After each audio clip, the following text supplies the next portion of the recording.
Et bonjour à toutes et tous les enfants, j'espère que vous allez bien, j'espère que vous êtes en forme. On se retrouve aujourd'hui pour une nouvelle guidance sur les énergies du moment et plus précisément les énergies du mois de novembre. Je suis très heureux de vous retrouver. Comme d'habitude, j'ouvre tout de suite la petite séquence télé-shopping, comme ça je vous fais un rappel des infos parce que vous êtes nombreux à me les redemander ici et là. Pour les consultations individuelles, il y a la petite adresse, c'est rdv.baptismalatier@gmail.com. Je la remets en bas de la vidéo. Et puis, tous les lundis soirs sur Rayonnance TV, on a nos ateliers La Voix des Étoiles. Si vous souhaitez les informations, là, il faut aller sur le site de Rayonnance TV dans la rubrique boutique où vous trouverez tout. Et d'ailleurs, j'en profite pour remercier tous ceux qui rejoignent l'aventure en cours de route. Merci pour votre enthousiasme, merci pour votre engouement. Voilà, je referme cette parenthèse. On rentre tout de suite dans notre sujet du jour. Je vais faire un point astro, je vais vous faire part de messages comme ça que j'ai reçus en guidance. Et puis je vais aussi vous tirer un petit peu les cartes au tarot pour comme ça on aura une guidance bien complète. Les énergies du mois de novembre. Déjà quelques dates clés sur ce mois de novembre. Première date, c'est le 4. Le 4 novembre, nous allons avoir Saturne qui va repasser en mouvement direct. Du 1er au 11 novembre, vous serez de nouveau dans un portail d'ascension, puisque nous allons aller jusqu'à la fameuse date numérologique du 11-11. Pourquoi je dis de nouveau? Parce que nous venons d'en quitter un, nous avions le portail des éclipses au mois d'octobre, et là nous avons le portail du 111 entre le 1er novembre et le 11 novembre. Donc l'idée, ça va être de se laisser hisser sur cette nouvelle strate, se hisser sur une nouvelle marche pour pouvoir traverser au mieux cette période-là et justement pas trop se concentrer sur les émotions et les énergies un petit peu lourdes qui pourraient avoir tendance à nous retenir un petit peu vers le bas. Ensuite, du 11 au 22 novembre jusqu'au 22-11, vous allez être plus sur une période d'intégration. À partir de là, on va basculer dans les énergies du Sagittaire, donc on va quitter les énergies du Scorpion pour aller vers les énergies du Sagittaire. Et côté Lune, je reviendrai plus précisément dans mes guidances lunaires au cours du mois, mais nous avons la nouvelle Lune en Scorpion le 12 qui va être assez intense et nous aurons la pleine Lune en Gémeaux qui aura lieu le 27 novembre. Voilà un petit peu déjà pour moi les dates clés, les dates importantes de ce mois de novembre. On est sur les énergies du Scorpion. Vous le savez, les saisons astrologiques, elles se succèdent et que vous soyez natif de ces signes ou pas, de toute façon, elles vous impactent, elles vous indiquent, elles inclinent les énergies du moment et la manière dont vous allez les traverser. Le Scorpion, c'est un signe d'eau, donc c'est un signe qui vous ramène à l'émotion. On a un très gros travail tout au long du mois de novembre sur les émotions. Vous allez être invité à descendre à l'intérieur de vous. Ça tombe bien, les jours raccourcissent, le froid arrive, on a une tendance comme ça à vouloir un petit peu se replier sur nous, se replier dans nos intérieurs, de peut-être dormir plus longtemps, peut-être que certains d'entre vous hibernent un petit peu plus justement dans la saison où la nuit est longue plutôt que quand les soleils durent plus longtemps. En tous les cas, c'est une vraie période où on va être beaucoup en analyse, en introspection, avoir besoin de se ramener dans son cocon, de se ramener dans cette douceur. Et on va avoir une tendance à un petit peu tourner en boucle sur nos sujets parce que l'énergie du Scorpion, c'est un signe assez intense qui veut nous faire analyser nos sujets. Le Scorpion, il descend des eaux claires jusqu'aux eaux troubles et il vient un petit peu chercher à amener de la clarté dans ses questionnements. C'est un signe qui désire. Il a de nombreux désirs, le Scorpion. Il navigue parmi ses désirs avoués, ses désirs inavoués, ses désirs conscients, ses désirs inconscients. C'est un signe de pulsion, c'est un signe d'impulsion qui, quand il est justement un petit peu dans ses phases troubles, il a tendance à être un petit peu victime de ses pulsions et de ses impulsions, victime du mouvement de son désir, victime de ses réactions et de la manière un petit peu impulsive, voire brutale, voire violente qu'il peut avoir pour reprendre son territoire, satisfaire son besoin de retrouver sa puissance et remettre l'autre à sa place.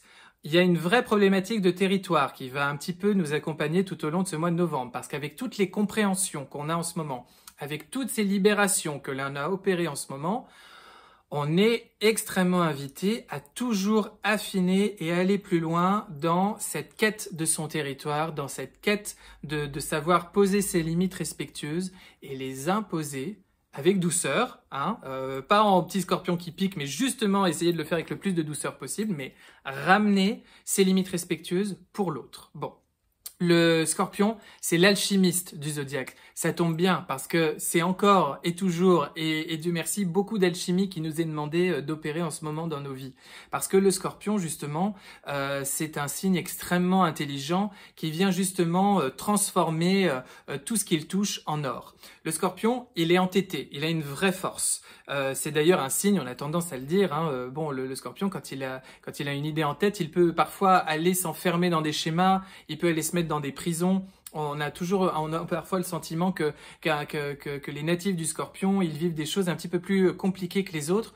En tous les cas, c'est parce que quand ils ont un sujet, ils le creusent jusqu'au bout. Et ils sont prêts à se cogner, à se recogner, à se recogner, à se re-recogner contre le même mur.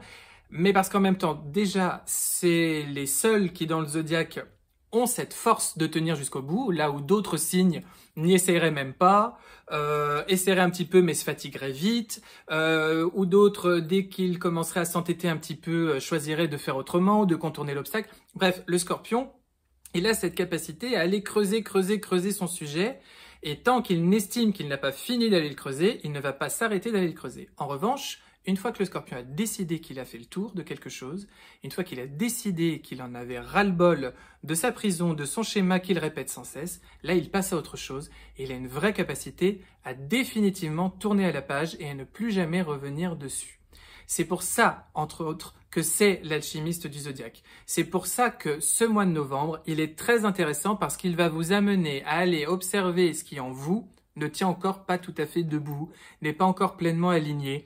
Qu'est-ce qui gratte? Qu'est-ce qui tilte? Qu'est-ce qui vous empêche de dormir la nuit? Qu'est-ce qui vous dit, là, avec ce que je viens de vivre, avec ce que je suis en train de vivre, je suis pas tout à fait en paix et je me rends bien compte qu'il faut que j'aille encore creuser le sujet. Et vous n'allez pas pouvoir rester tranquille parce que Saturne va venir appuyer cette énergie-là. Saturne, c'est le limitant du zodiaque. C'est celui qui rappelle aussi les limites du temps.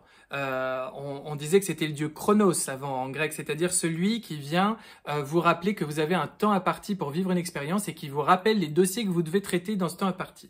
Saturne, il est à l'inverse de Jupiter, c'est celui qui vient vous ramener au principe de réalité, qui vous dit « Eh oh, t'avais ça à venir travailler et il faut t'y mettre ». Donc c'est celui qui, pendant tout ce mois de novembre, va un petit peu vous rappeler à l'ordre, comme il repasse en mouvement direct, pour vous dire « Tu as des dossiers à traiter ».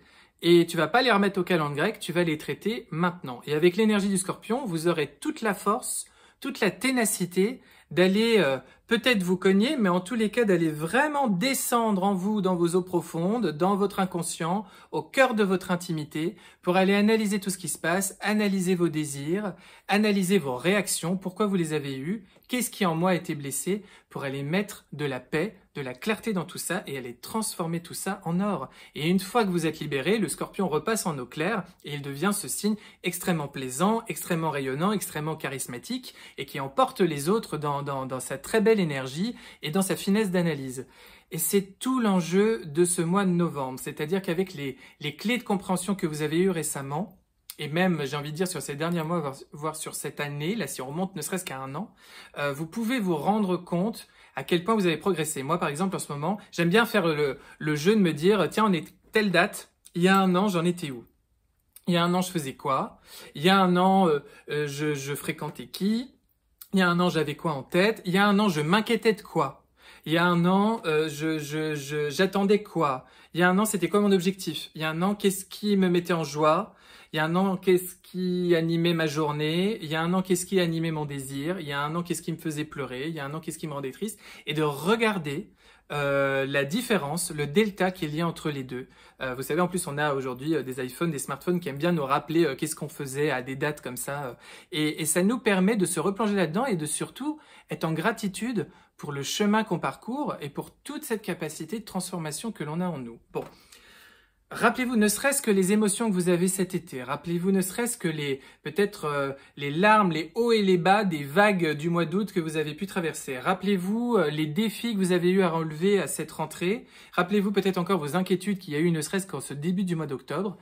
Et maintenant, portez un regard où vous en êtes. Et bien, vous remarquerez déjà que vous avez beaucoup avancé. Donc, fort et puissant de toute cette nouvelle compréhension, ces énergies scorpionesques, elles viennent vous dire, on va les traiter avec beaucoup de perfectionnisme et on va aller affiner nos questions jusqu'au bout. Parce que c'est comme ça, quand on va avoir transformé le moindre élément plomb dans notre sujet, qu'on va avoir face à nous juste une très belle pièce d'or, lumineuse, rayonnante, et ce sera en miroir avec qui nous sommes et avec notre travail. Donc c'est hyper important, c'est hyper intéressant, et comptez bien tout ce mois de novembre sur Saturne pour vous le rappeler.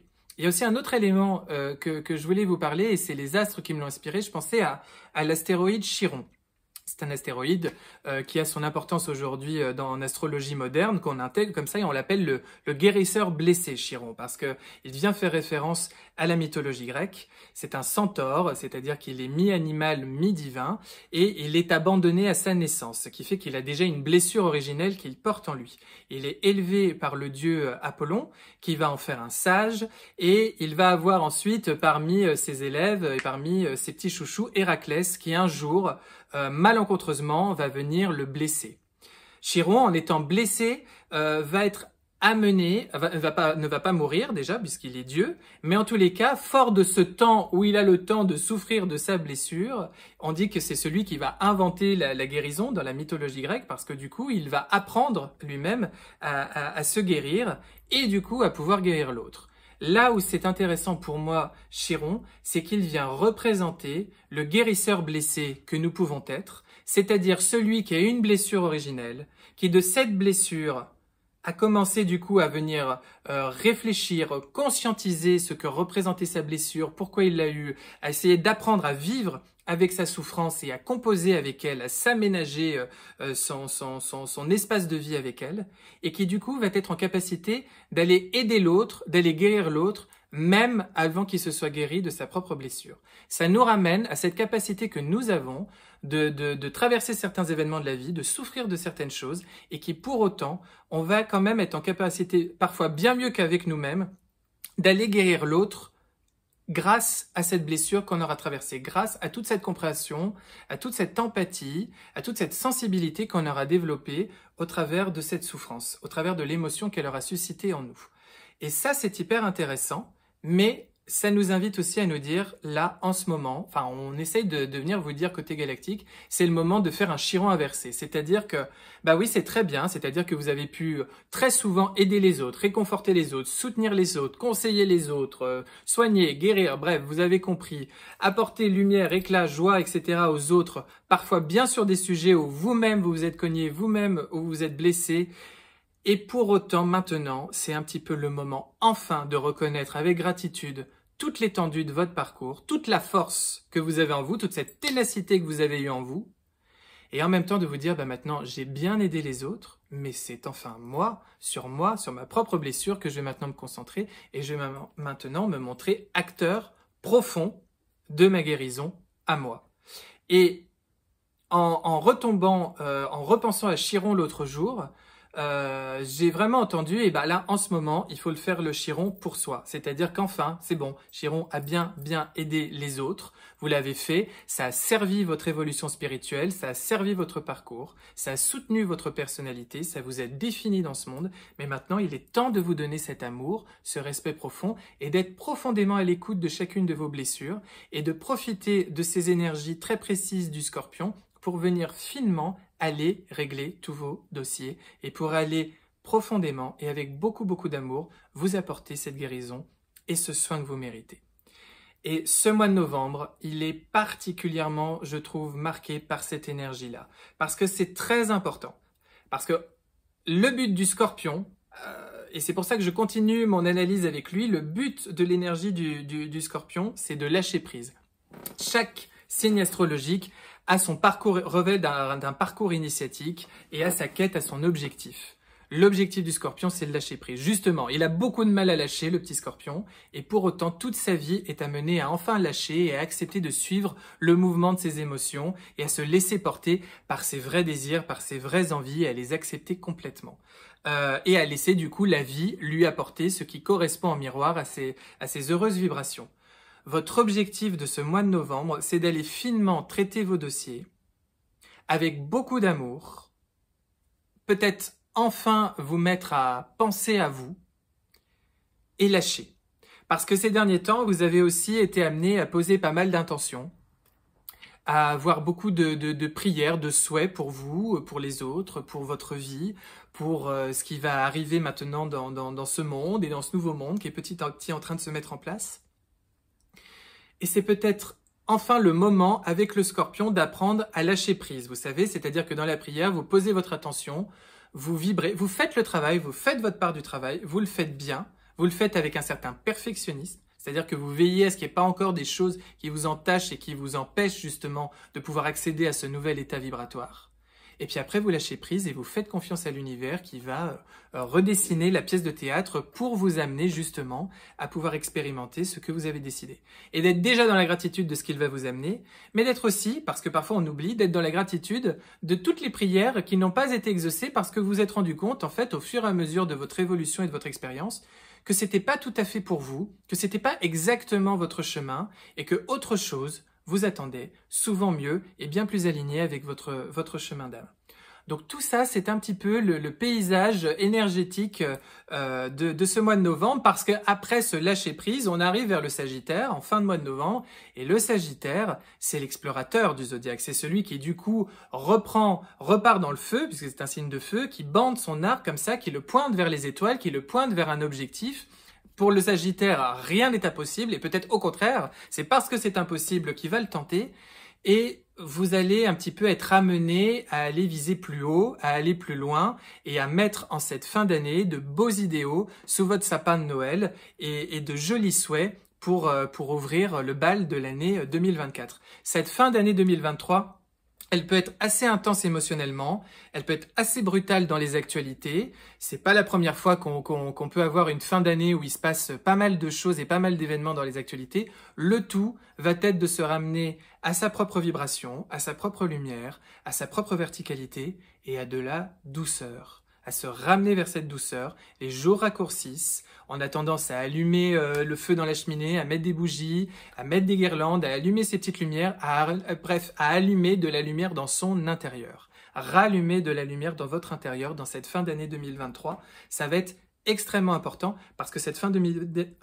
cette fin d'année 2023, on prépare 2024 qui va être chaud, qui va être intense. Qui va être bouillonnant de plein de choses, mais qui va être aussi, qui est riche en promesses, d'accord? Et 2024, on va préparer 2025, d'accord? Donc, c'est un petit peu tout ce qui va se mettre en place là. Donc, vraiment, là, on profite de ces énergies et on remercie Saturne parce que Saturne, il est pas toujours cool, mais là, il va un petit peu faire le bon instituteur qui va gentiment poser la main sur notre épaule et qui va nous dire, fais tes devoirs, tu verras, après tu seras libéré, tu seras bien content de toi. Ok. L'autre chose que je voulais vous dire avec tout ça, c'est que vous le sentez, vous allez rentrer dans des énergies où vous accédez à de plus en plus d'intuition, de plus en plus de ressenti, de plus en plus d'informations qui vous viennent de l'invisible. Et forcément, comme tout ce qui se passe dans le monde invisible s'exprime ensuite dans le monde visible, ou en tous les cas, tout ce qui se passe dans le monde spirituel a son pendant sur le plan matériel, on a une multiplicité, même un trop-plein d'informations diverses qui peuvent nous parvenir dans les médias, sur les réseaux, sur tous les sujets qui nous intéressent autour de nous, et qui peuvent nous déstabiliser, nous amener dans une certaine confusion, pas toujours nous permettre de trouver tout de suite la voie à suivre, la bonne voie à entendre, qui peuvent un petit peu nous déstabiliser. Ça va être le cas de plus en plus parce que c'est normal, ça va avec les défis des énergies du moment, des énergies très ascensionnelles. Le tout, c'est de redevenir l'acteur de votre vie et de vous ramener à votre centre, de vous ramener à votre cœur et d'arrêter de trop théoriser les choses avec votre mental et de juste analyser avec votre boussole intérieure. Ça résonne pas. J'adhère à ça, ça vibre ou ça ne vibre pas. Et de tout analyser avec ça.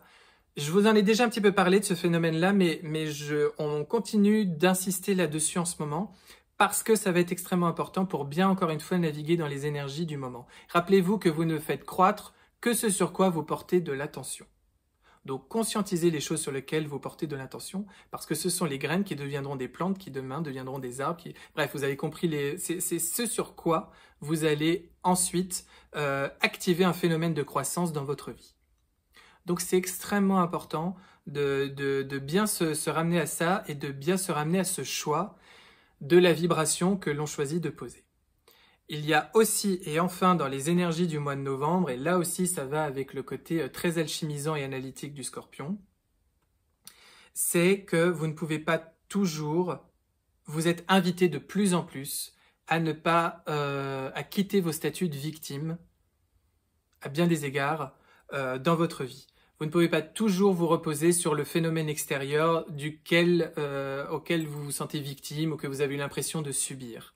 Alors je sais, ça fait bien longtemps que vous travaillez aussi pour certains sur ces questions-là, ça fait bien longtemps que vous êtes en analyse, que vous êtes en travail sur un point psychologique, spirituel, philosophique, sur bien des points, mais vous vous rendez bien compte que en ce moment, avec la montée d'énergie, il y a une vraie invitation à l'alignement et à la verticalité, et qu'à chaque fois que vous avez eu tendance à laisser à l'autre votre pouvoir, à laisser à l'autre une partie de votre territoire, à mettre entre les mains de l'autre une situation dans laquelle vous allez perdre votre capacité à bien gérer vos émotions, à bien vous faire respecter, bref, vous avez compris à chaque fois qu'en réalité vous vous dépossédez de quelque chose de vous-même pour le placer dans l'extérieur et vous laisser subir ensuite le phénomène extérieur, et bien tout de suite vous êtes comme rappelé à l'ordre pour vous ramener dans cette verticalité, vous ramener dans cet alignement.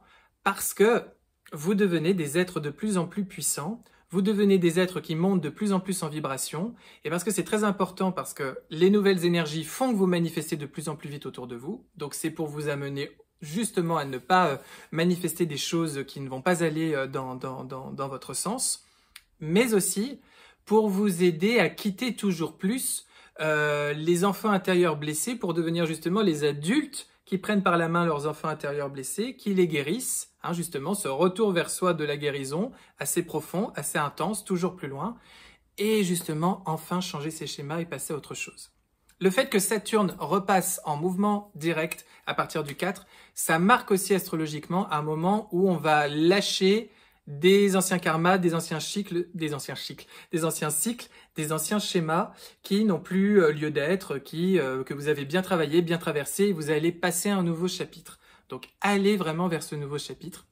Et aller vers ce nouveau chapitre, c'est quitter aussi le besoin, parfois inconscient, qu'on a de se replacer comme un enfant un petit peu victime qui attend de quelque chose d'autre, d'un phénomène extérieur, d'une période, qu'on arrête d'être en crise, de quelqu'un, d'un amoureux, d'un ami, d'un patron, d'un pouvoir en place, de qui que ce soit, ou même de quelqu'un qui nous parle sur YouTube, d'attendre le miracle extérieur, mais pour redevenir soi-même le miracle. C'est aussi très important dans les énergies du moment. Voilà, on va pouvoir passer au tarot. Je vais vous tirer 4 cartes pour peaufiner et affiner cette guidance. La première carte, ça va être vos énergies en ce moment d'une manière générale, votre énergie, votre attitude dans ce mois de novembre. La deuxième carte, ça va être votre quête. La quête du mois de novembre, qu'est-ce que c'est? La troisième carte, ça sera votre obstacle, ça ce sera votre défi du mois de novembre. Et puis la quatrième carte, c'est un petit peu l'accouchement, comment vous allez terminer novembre et ouvrir déjà l'énergie du mois de décembre. Allez, je regarde tout ça. Donc, la première carte, votre énergie pour ce mois. Votre énergie, elle est à la 4 de coupe. Suivre le mouvement de ses désirs, c'est bien ça qui est aussi au menu de ce mois de novembre. La 4 de coupe, c'est une énergie justement après la 3 de coupe où on est un petit peu dans la joie, dans le partage, c'est la rigolade, c'est les apéros avec les amis, c'est se sentir entouré, c'est les bons moments passés, c'est la convivialité. La 4 de coupe, elle peut nous parler d'ennui, elle nous parle de questionnement, elle nous parle de désirs qui ne sont pas satisfaits. Votre énergie pour vous sur ce mois de novembre, qui peut avoir tendance, comme c'est un signe d'eau, à être un petit peu porté par le flot de ses émotions. Gardez vos distances avec vos émotions parce que comme tout le reste, elles ne font que passer. La 4 de coupe, elle vient nous parler justement de ces désirs qui ne sont pas manifestés, qui ne sont pas assouvis, peut-être de ces pulsions, de ces impulsions comme ça qui viennent de vos profondeurs et qui viennent vous questionner. En tous les cas, ça nous signifie que votre énergie, elle est à qu'est-ce que je désire, qu'est-ce que je veux voir apparaître dans ma vie, qu'est-ce qui n'est pas encore satisfait et comment je vibre la bonne vibration justement pour les mettre en place et comment je me mets dans une posture de lâcher prise aussi par rapport à ça parce que ça fait partie du défi de ce mois de novembre. Justement, d'après le tarot, le défi de ce mois de novembre, le défi que vous avez à relever, ah bah non, Bon, je vous fais le défi et après je vous fais la quête parce que vous avez constaté que du coup j'ai inversé mon propos. Non, j'ai la carte du défi, je sais, je la laisse, je la mets de côté et nous revenons structurés au cœur de notre guidance. Donc je reprends la quête, voilà, ça c'est voilà, la quête de ce mois de novembre. Quelle est notre quête pour ce mois de novembre? C'est la 5 de denier. Alors, l'énergie de la 5 de denier, c'est pas une énergie très facile. C'est l'énergie un petit peu de Rémi sans famille, c'est l'énergie du manque. Les deniers, vous savez, c'est tout ce sur quoi on accorde de la valeur. Ça signifie qu'on a une quête de quelque chose qui nous manque, de quelque chose que l'on aimerait voir apparaître, que l'on aimerait voir s'incarner dans notre vie. Nous avons ça comme but tout au long de ce mois de novembre. Aller affiner ce qui nous manque, aller questionner ce qui nous manque, aller sonder ce qui nous manque, ce que l'on désire, pour finalement se mettre à le manifester. Le but aussi, avec cette énergie de la 5 de denier, qui est parfois une énergie lourde, c'est justement de ne pas se laisser entraîner dans cette lourdeur, mais de bien faire confiance à la vie.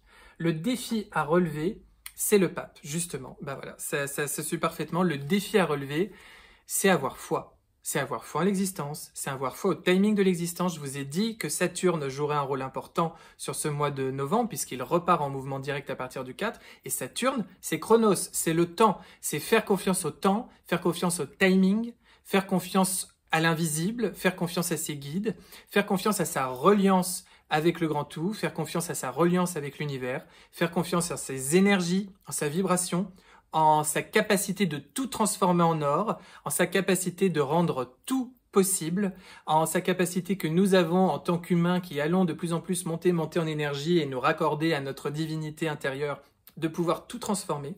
Et c'est d'avoir cette foi. Donc on voit bien que le tarot vient affiner et soutenir ce qu'on a pu dire déjà aussi au niveau des astres. Et puis enfin, la dernière carte, l'accouchement, la finalité de ce mois de novembre, ça sera le monde. On va changer de cycle, les enfants. Le monde, c'est la dernière carte du tarot dans les arcanes majeures. C'est une apothéose.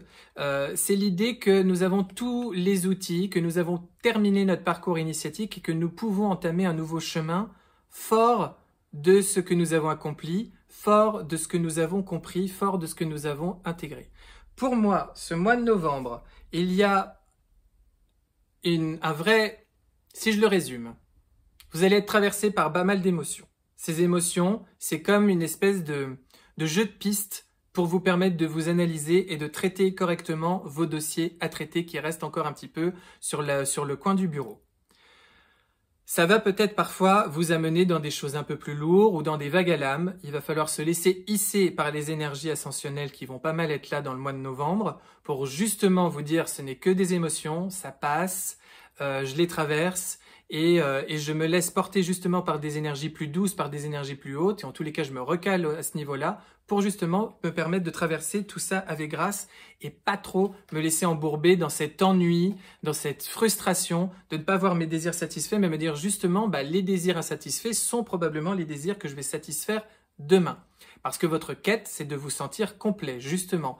L'énergie de la 5 de denier, c'est celui qui manque, et c'est justement celui qui va combler les manques en nous, qui va se manifester de plus en plus et qui est amené à se manifester dans notre vie.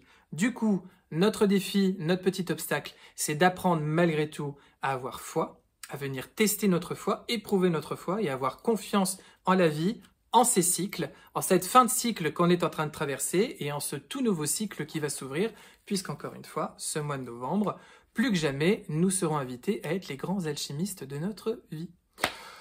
Voilà les loulous, voilà, bon, 28 minutes, c'est déjà pas mal pour une guidance. J'espère que vous m'avez suivi, j'espère que vous m'avez compris, j'espère que j'ai été clair. Je vous souhaite un très joli mois de novembre. De toute façon, on va se revoir, on aura les guidances lunaires et puis peut-être d'autres guidances au fur et à mesure de ce que je ressentirai.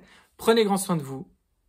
N'hésitez pas à vous faire du bien, ramenez de la lumière dans votre intérieur, n'oubliez pas, les jours raccourcissent, remettez-vous un petit peu dans votre cocon, faites-vous du bien, soyez votre meilleur allié, et puis ensemble, changeons, transformons ce monde, ok? Je vous embrasse, soyez lumière, soyez amour, gros bisous.